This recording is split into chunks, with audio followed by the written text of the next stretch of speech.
مشکلات آ رہی ہیں، اتنی مصیبتیں آ رہی ہیں، تو یہ جو مصیبتیں ہمارے اوپر آتی ہیں، ہم سے پہلے کے جو لوگ تھے ان کے اوپر بھی اسی طرح مصیبتیں آتی تھیں. تو وہ فرمانے لگے بیٹی تیرے اوپر تو کوئی مصیبت بھی نہیں آئی، تجھے میں بتاتا ہوں مصیبتیں کیا ہوتی ہیں، وہ تکلیف، وہ رنگ کیا تھا تکلیفوں کا.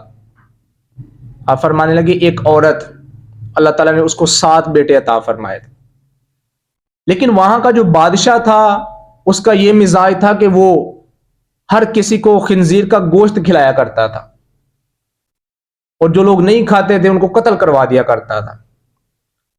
تو باری چلتی رہی، اب اس عورت اور اس کے بچوں کی باری آ گئی. اب یہ تقوی اور پرہیزگاری کا آپ مزاج دیکھیں. عورتیں تو کمزور ہیں نا، ہماری عورتیں تو اللہ معاف کرے اب تو مزاج بڑا تبدیل ہو گیا. اور اس عورت، اس ماں کا بھی کلیجہ دیکھیں. کہتے ہیں گئے، بادشاہ نے بلایا، اپنے سامنے کھڑا کیا، اور بادشاہ نے کہا کہ یہ گوشت ہے، اس کو کھاؤ. تو جو سب سے بڑا بیٹا تھا سب سے پہلے اس کو لایا گیا. بادشاہ نے گوشت پیش کیا تو بیٹا کہنے لگا میں نے نہیں کھانا، میں اللہ کی ہمیشہ وہ چیز نہیں کھا سکتا کہ جو اس نے ہمارے اوپر حرام کر دیا، میں نے نہیں کھانا، تو لے جا. جب اتنی بات کی تو بادشاہ کو غصہ آیا، اور بادشاہ نے کہا کہ اس طرح کرو کہ اس کو سخت سے سخت سزا دو. ایک جلاد آگے آیا، اس نے اس کا عضو کاٹا، حصہ کاٹا، اور ماں کے سامنے کاٹا اور اس کو شہید کر دیا. دوسرے بیٹے کو لایا گیا تو بادشاہ کہنے لگا یہ گوشت ہے، کھاؤ. تو بچہ کہنے لگا میں بھی اس کا ہی بھائی ہوں، میں نے نہیں کھانا. تو جب اس نے یہ والی بات کی تو بادشاہ نے کہا تیل کا ایک کڑا، ایک دیگ گرم کرو. جب دیگ گرم ہو گئی تو بادشاہ نے کہا اس کو اس دیگ کے اندر ڈال دو. وہ جلتے پانی میں، جلتے تیل میں چلا گیا، شہید ہو گیا، لیکن اس نے قبول نہیں کیا وہ خنزیر کا ایک لقمہ کھانا بھی. آج تو شرابیں لوگ بڑے ذائقے کے ساتھ پیتے ہیں نا، بڑے ذائقے کے ساتھ لوگ شرابیں پیتے ہیں، شرابوں کے پاس جاتے ہیں، اس کو یوز کرتے ہیں، کہتے ہیں مزہ آتا ہے. نہیں کھایا خنزیر کا گوشت. تیسرا بھائی آیا تو اس نے بادشاہ کو برا بھلا کہا، اس نے کہا تو حرام خور ہے، حرام کھاتا ہے، میں نے نہیں کھانا تیرا یہ دیا ہوا گوشت.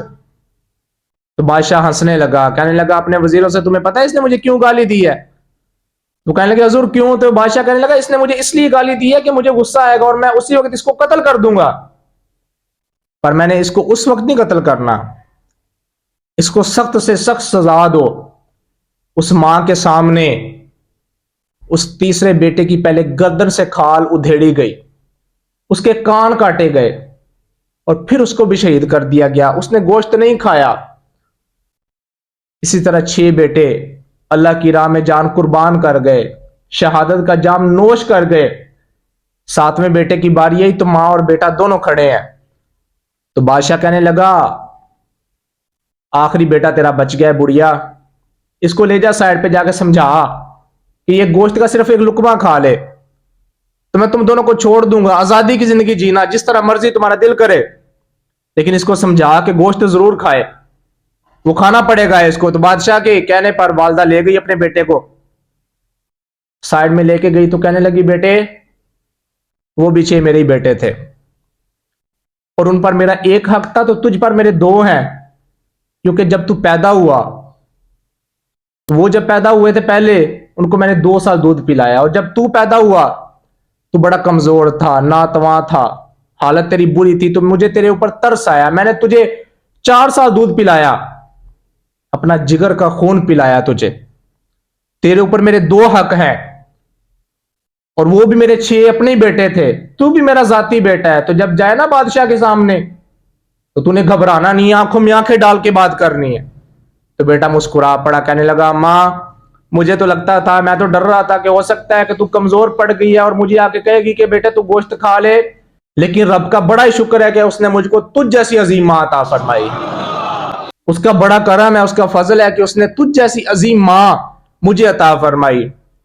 آیا بیٹا سامنے تو والدہ بھی ساتھ آئی، بادشاہ کو آگے کہنے لگی میں سمجھا کے لائی ہوں اس کو، اب یہ وہی کرے گا جو میں نے اس کو کہا ہے. تو بادشاہ مسکرایا. اس نے جب گوشت بڑھایا بیٹے کی طرف تو بیٹا کہنے لگا نہیں میں نے نہیں کھانا. تو بادشاہ بڑا غصے کے ساتھ اس نے کہا کہ اس کو بھی ڈال دو تیل کے اندر. وہ جل گیا، بڑھیا رہ گئی.